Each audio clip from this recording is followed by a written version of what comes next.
redefinir, realinhar e recomeçar.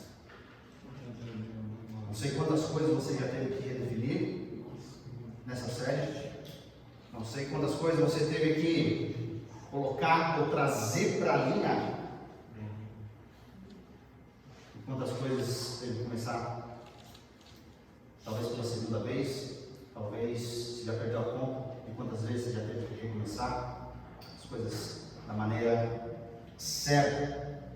Nós estamos avançando no primeiro capítulo e ainda estamos naquela oração inicial. Chegamos em 2 versículos emblemáticos dessa carta, talvez 2 versículos mais conhecidos dessa epístola. O tema de hoje é bem simples: Jesus Cristo é o Salvador.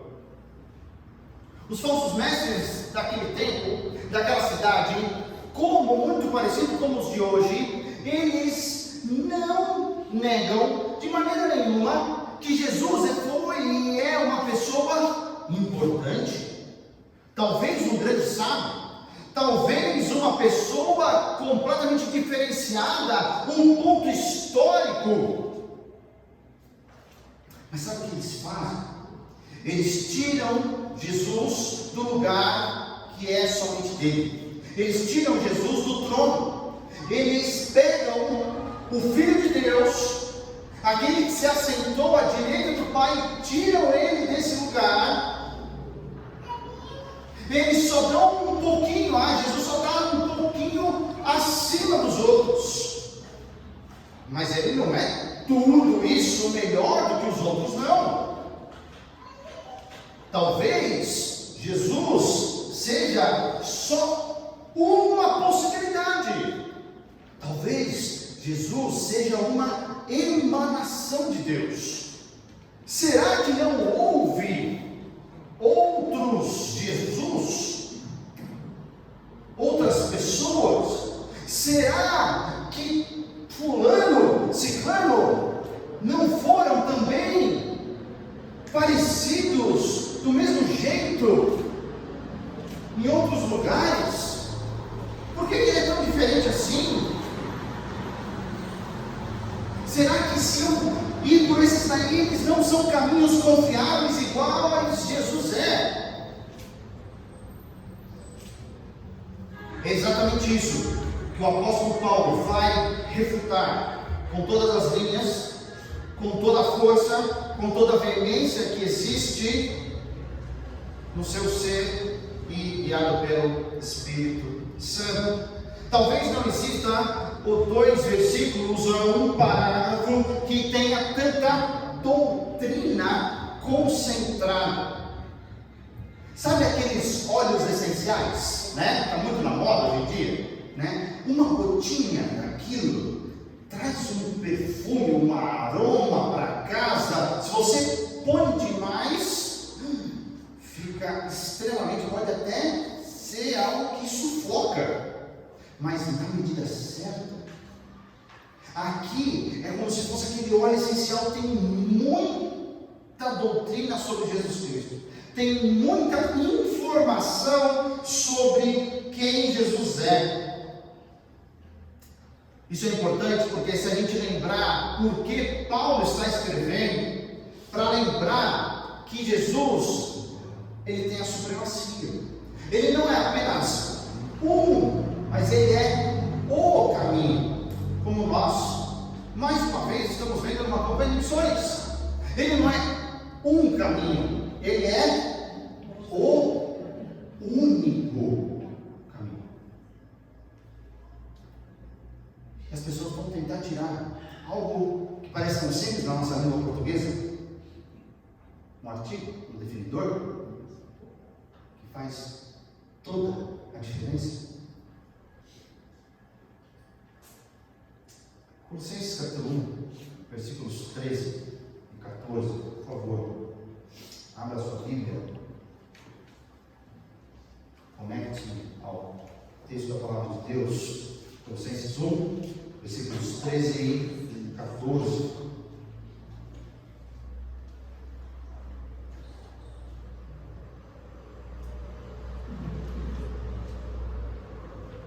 Diz assim a palavra de Deus: pois Ele nos resgatou do domínio das trevas e nos transportou para o reino do seu Filho amado, em quem temos a redenção, a saber, o perdão dos pecados. Vamos orar. Pai querido, após a leitura das Sagradas Escrituras, Senhor, pedimos pela ajuda, pelo auxílio do Espírito Santo de Deus, para entendimento, para vivermos essa passagem em nossas vidas. Pedimos isso ao Senhor, pelo nome de Jesus Cristo. Amém. Hoje nós vamos ver, nesses 2 versículos, algo tão concentrado, que nós vamos ver 4 atos da salvação.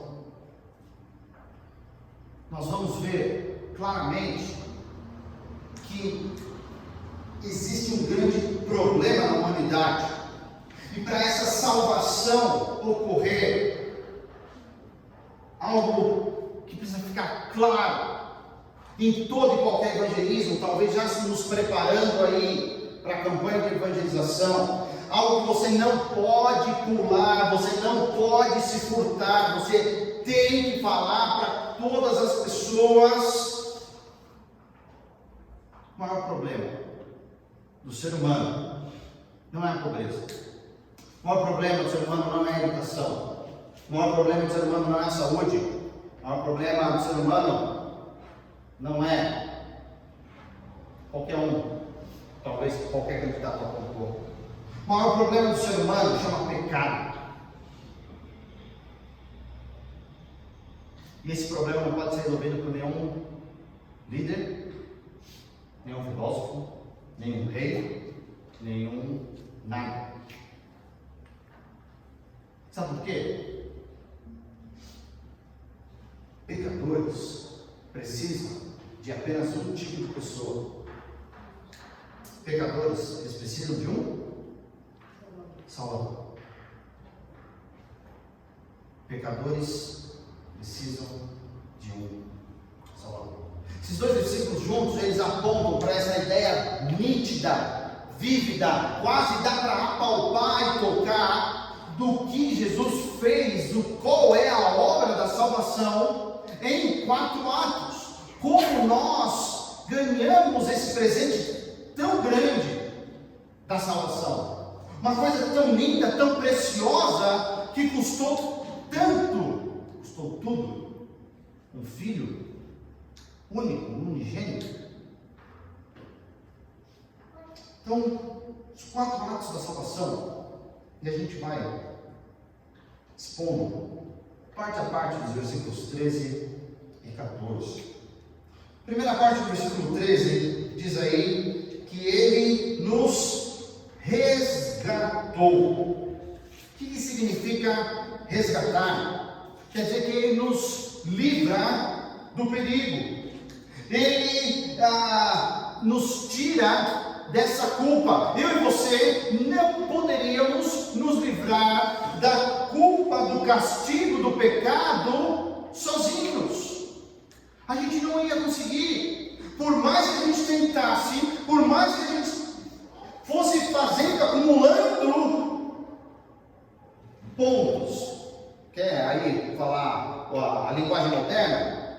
Cashback, milha, põe o que você quiser. Vai acumulando pontos. A gente nunca ia conseguir trocar isso pela salvação. Nunca. Só um perfeito, um sacrifício perfeito, era capaz de fazer essa troca. E foi o que Jesus fez. Ele vem e nos livra dessa culpa. Ele tira de nós o perigo. Nós não temos mais perigo de passar a eternidade separados de Deus. Ele nos resgata. Ele nos tira aquilo que era julgamento sobre nós, como nós nascemos. Agora, nós temos a possibilidade de passarmos a eternidade com Deus. Mas tem algo mais, não somente isso, porque nós tínhamos um outro Senhor, e esse outro Senhor não era nada. Nós estávamos debaixo da autoridade, do mando, dos poderes de alguém.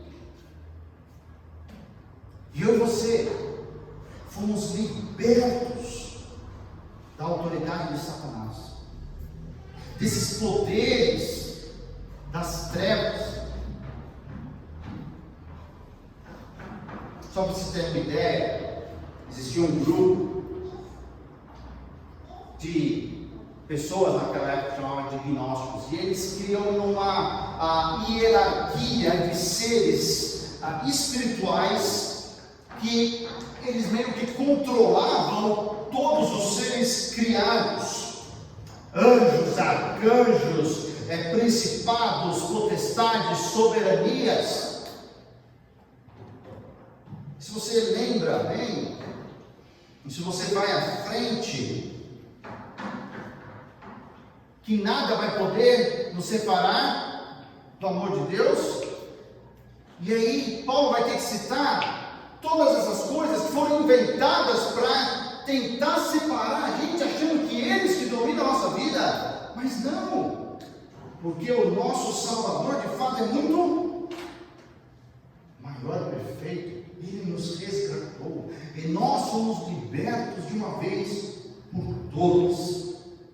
Mas o texto continua e diz agora que, uma vez libertos, resgatou do domínio das trevas. Agora ele faz um transporte, ele nos transportou para o reino do seu Filho amado. Esse verbo era usado em conquistas militares. Então, dentro do contexto do Império Romano, dentro do contexto ali do Oriente Médio daquela época, todo mundo entendia o que era esse termo. Eu e você, nunca o nosso povo, a nossa cidade foi conquistada por um outro povo, uma outra cidade, e a gente não entrou em guerra. A gente não entende isso. Isso quer dizer deportar uma população, pegar alguém que morava aqui, falar assim: agora eu conquistei vocês, e vocês vão morar lá. Quanto? 500, 1000, 10 mil quilômetros longe. Por quê? Porque eu mando vocês, eu conquistei vocês. Vocês vão para lá. Deportação de uma população de um país para o outro. A história traz várias deportações do povo dos judeus. Várias. Talvez uma que a gente aprende desde criancinha e a gente vê o povo feliz assim, né? Seja Daniel e seus amigos, não é verdade? Não devia estar feliz nada, gente. Eles deviam ser pessoas ilustríssimas, o fino do fino da sociedade de Israel, mas eles foram deportados. Eles foram exilados. A mais próxima ali era uma que aconteceu no tempo de Antíoco o Grande, quando ele deportou da Babilônia para Colossos 2.000 judeus. Então eles sabiam o que era deportação. E os grandes, eles faziam isso. Você, população tal, vai daqui para lá. Por quê? Não tem que explicar. Vai. Não quer ir? Não tem isso. Vai. Ele nos transporta. Mas que tipo de transporte é esse que o nosso Salvador, e Salvador é para quem? Lembra? Para pecadores, fez conosco. Foi uma coisa ruim. Viramos escravos de novo. Nos deixou vagando sem rumo, numa terra pior. Não. foi a deportação mais linda, mais perfeita que poderia acontecer na vida de uma pessoa. Porque ele nos transporta para o reino do seu Filho amado. A gente estava debaixo do domínio de Satanás, do reino das trevas. Ele nos conquista, ele nos resgata, e agora, como grande conquistador, ele vai nos deportar para esse reino. Interessante que o pessoal na parte militar, eles deportavam os perdedores, certo? Conquistei vocês aí, vocês perderam, vocês vão daqui para lá. Jesus faz o contrário, ele move quem? Os vencedores.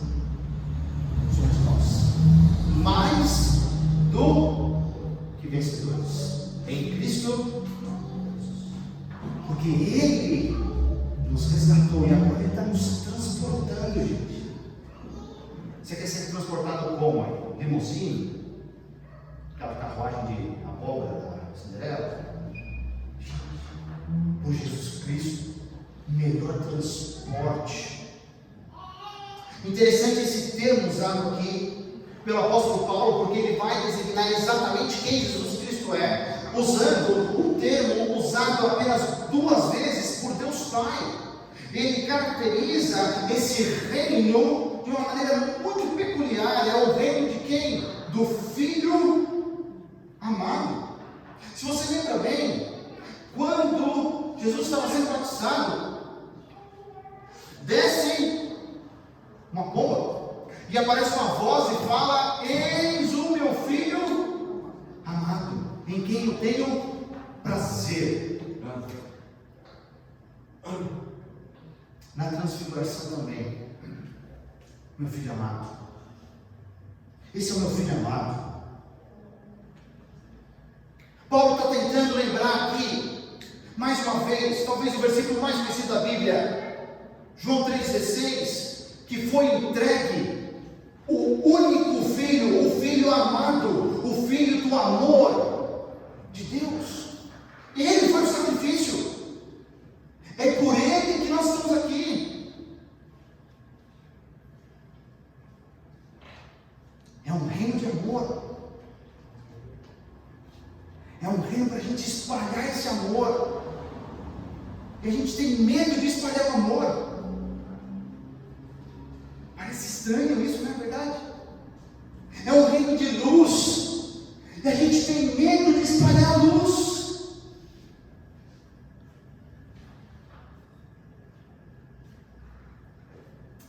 Talvez outra grande ilustração que vem na tua cabeça foi do povo saindo do Egito, não é verdade? Saindo naquela milhares e milhares, milhões aí, essa contagem a gente não sabe.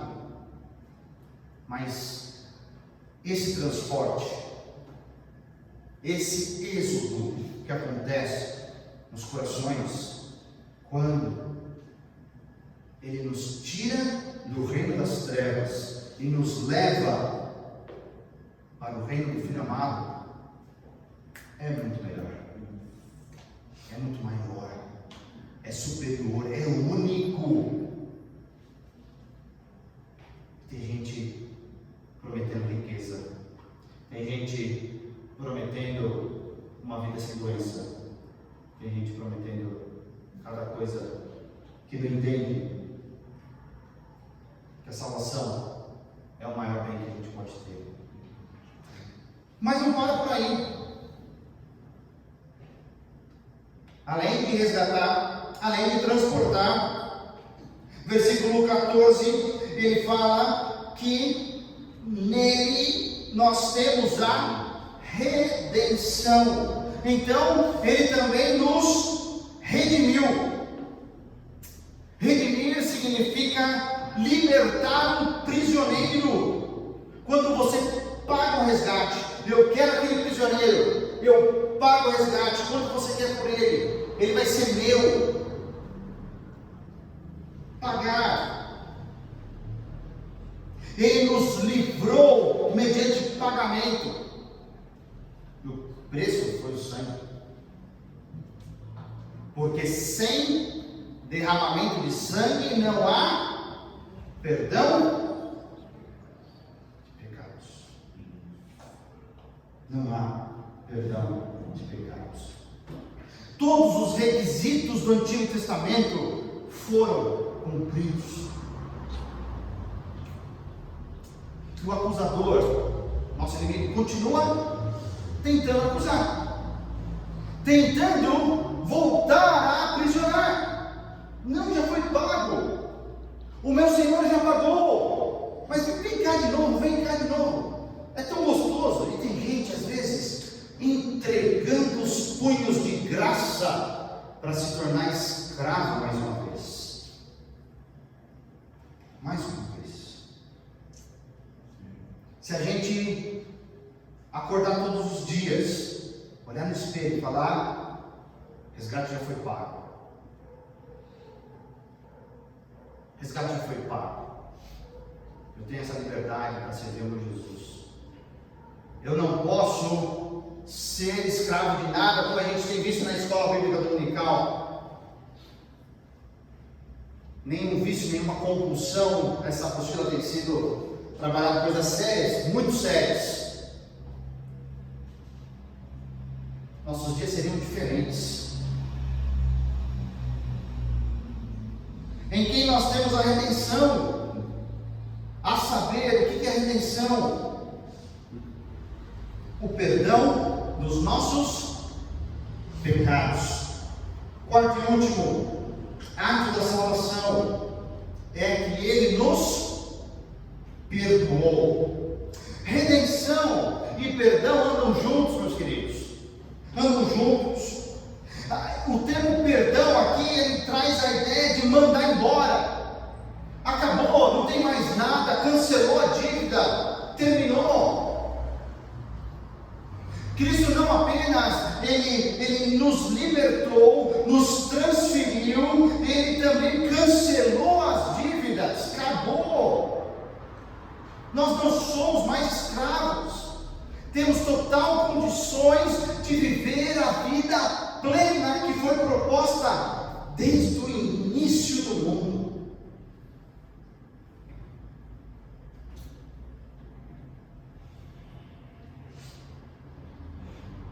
Quer um jeito mais fácil de você entender? Quando Satanás puxar nossa ficha, não vai ter mais nada escrito lá. Vai estar em branco. Vamos puxar a ficha aqui do fulano, cadê? Ó, passagem por aqui, passagem por ali, sabe? Antecedente criminal. Vai puxar a nossa ficha, está em branco. Ué, mas eu sabia que tinha coisa aqui. Acabou, apagou, foi embora, cancelou. Não tem mais. Quem fez isso? O Salvador vai fazer isso. Só Ele. Só o Salvador. Só o Salvador. Tem me chamado a atenção que de anos para cá, parece que a igreja tem redescoberto a liberdade do perdão. Como perdoar liberta. Impressionante, né? Como perdoar liberta. Sabe por quê? Perdão que Deus oferece. Perdão que Deus nos oferece a pecadores, como eu, como você, como todos nós. É um ato da graça do nosso Deus. A gente não merece ser perdoado. A gente não merece. Não tem nenhum pontinho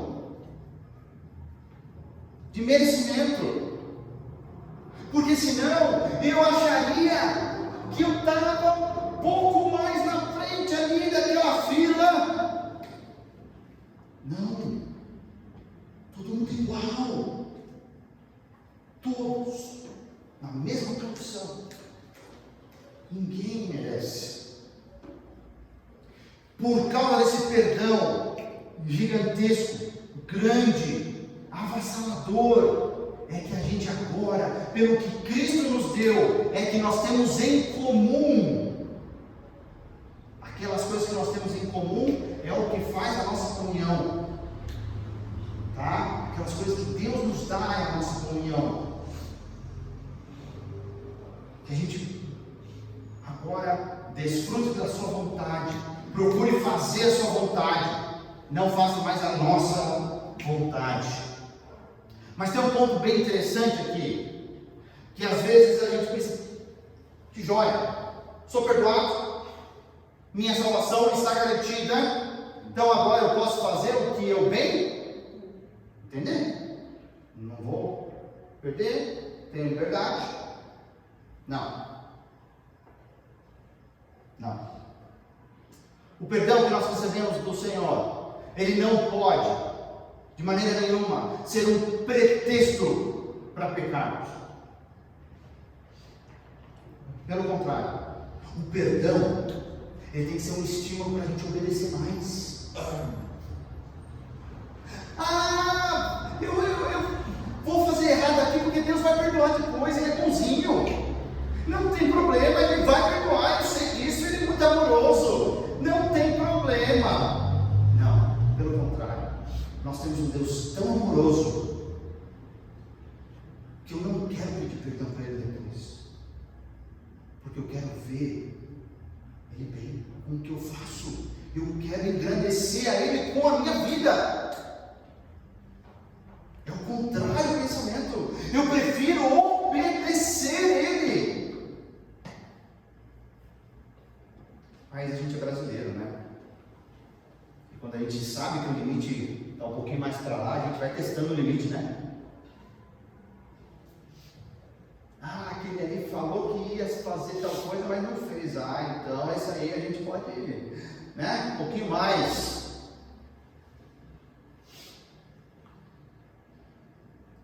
Não sei se você lembra da parábola do servo que não perdoou a dívida. Aquele que ficou com o espírito amargurado e ele perdeu a sua liberdade. Ele foi preso. A dívida dele, que era desse tamanho, ele jurou, foi lá na frente, se ajoelhou e o rei perdoa.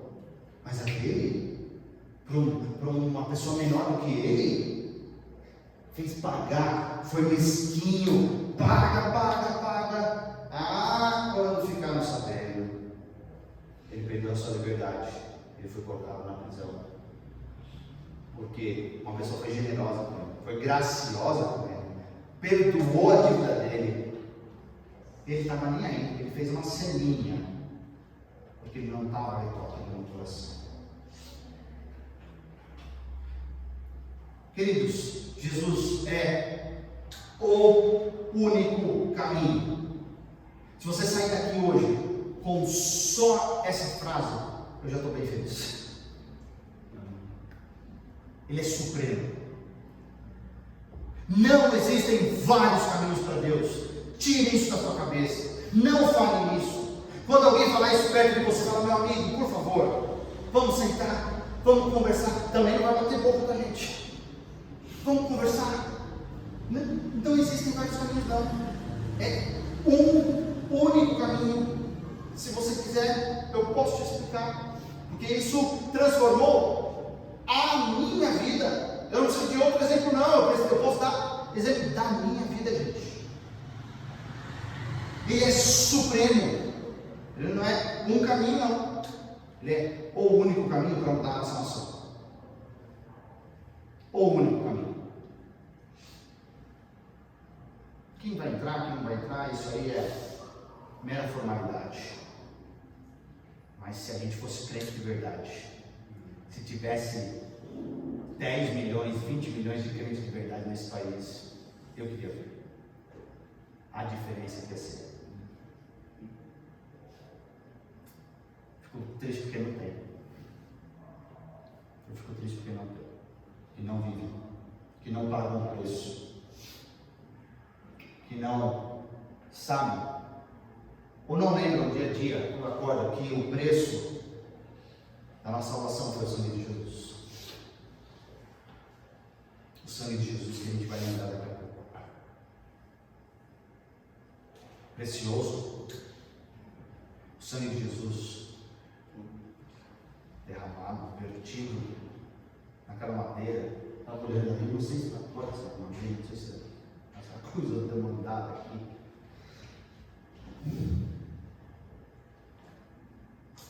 Acordar todo dia, falar, era minha.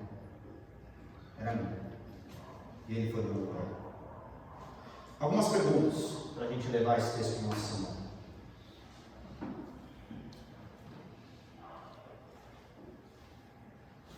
Eu de fato compreendo que sou pecador? Mais ou menos. Aquele fulano é bonzinho. Até que é bonzinho, sabe? Ele não erra tanto assim. Será que eu entendo o que a Bíblia diz quando fala que todos pecaram e estão longe de Deus, da glória de Deus, da presença de Deus, que eles precisam caminhar e voltar a ter um relacionamento com Deus? Porque essa é a base. Se eu não entender isso aqui, os outros pontos nem avançam.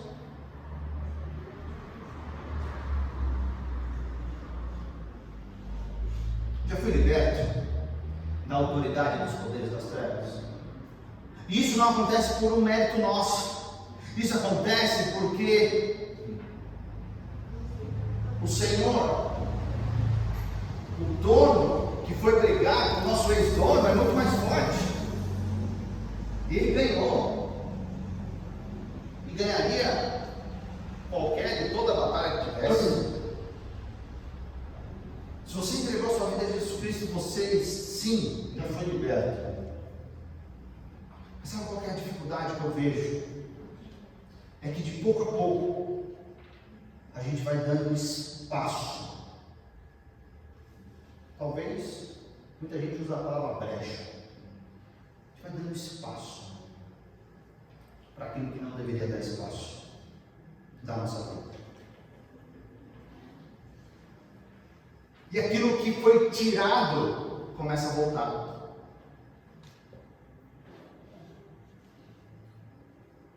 Próxima pergunta. Eu perdoo os outros da mesma maneira que eu fui perdoado? Essa é a base da salvação, o perdão. Então, por que muitas vezes eu sou mesquinho em perdoar os outros? Nós cristãos deveríamos saber e ser o povo mais pronto para perdoar, porque nós fomos perdoados. Nós somos o povo perdoado.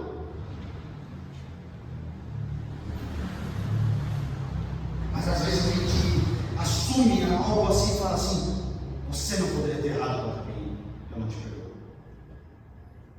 Imagina se Jesus tivesse mesmo. O que? Você pecou de novo contra mim? Dessa vez eu não vou te perdoar. Semana que vem, a gente fecha as portas. Ninguém está aqui. Né? Uma semana é o suficiente. Será que eu estou pronto a perdoar os outros da mesma maneira que eu fui perdoado, gente? É algo que nós temos que trabalhar diariamente. Não é algo simples. Não é algo fácil, mas é algo constante para trabalhar nas nossas vidas. Por fim, não gostaria que você saísse daqui sem ter uma resposta clara dessa pergunta: sou salvo? Eu já entreguei a minha vida a Jesus Cristo? Eu sei que eu sou pecador. Eu sei que o único caminho é Jesus, que fez tudo isso que a gente vem conversando durante esses minutos. Se sim, Eu conheço a maioria aqui de vocês.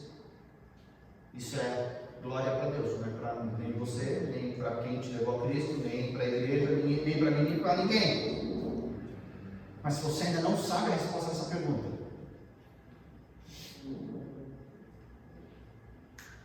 eu me coloco à disposição para a gente descobrir. Sou salvo. Eu tenho certeza da minha salvação. É uma resposta de sim ou não. E hoje nós vimos que Jesus Cristo, Ele é o Salvador, que nos resgatou, transportou, redimiu e nos perdoou. Ele é o que nos resgatou, nos transportou, nos redimiu e nos perdoou. Hoje é dia de ser do Senhor. Coincidência? Não acredito nisso. Caí exatamente esse texto? Não creio nisso. Teria texto melhor na palavra de Deus para lembrar do sacrifício de Jesus por nós? São poucos. Mas Deus nos deu esse privilégio hoje, numa exposição sequencial desse texto cair no domingo da ceia do Senhor. Vamos orar? Pai querido, que grande privilégio participarmos do reino do seu Filho amado. Reino de paz, reino de amor, reino de luz. Um reino totalmente diferente de todos os outros reinos, porque Ele é eterno, Ele não é passageiro, Ele não dura 4 anos, e é o Senhor dos Senhores que está sentado no trono. Pai, muito obrigado pela Tua palavra que fala profundamente aos nossos corações. Te agradecemos pelo sacrifício de Jesus Cristo na cruz, o nosso Salvador e o nosso Senhor. Nos ajuda, Pai, cada um aqui, nas nossas dificuldades específicas. Cada um sabe onde aperta o sapato. Cada um sabe onde precisa melhorar. Pai, ajude para sermos mais parecidos com o Teu Filho Jesus a cada dia. É o que nós pedimos. No nome de Jesus. Amém.